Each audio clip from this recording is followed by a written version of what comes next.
bo çapameniya uraya kiştîme bihişt û gamgîniyeke mezin fêr bû ku jina ciwan a binavê dîdan a Elbesayê li gundê Swêdiya Bêdayê gêrikê ji aliyê bira û bavê xwe ve hatiye qetilkirin.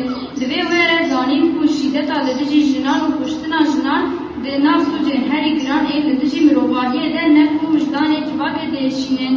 Ji desteserkirina jiyana dîdanê hedefgirtina jineke ciwan û heman demê di hedefgirtina hêviya jiyaneke azad weke ewle wekhev û ewle. Em wekî tevgera jin a dêrikê gelê me ya dêrikê careke dil bi tundî zihniyeta serdest a zilaman ku jiyana jinan hedef digirin şermezar dikin. Em ê tu carî li hember normal girtina şîdeta li dijî jinan di malbatê de li kolanan û di her aliyê jiyanê de birdeng nemînin.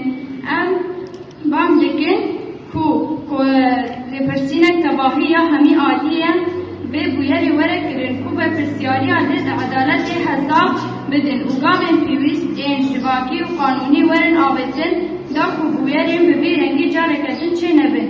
Em ê li her derî li dijî zihniyeta zilam û li dijî her cûre politikiyên ji ser jinan bibin dengê dîdanan. Em ê bibin ji bo parastina mafê jiyanê yê jinan û berfirehkirina têkoşîna jinan. Em ê tu carê dîdana ji bîr nekin. Qetilkirina jinan polîtîk e, na ji qetilkirina jinan re jin jiyan azadî.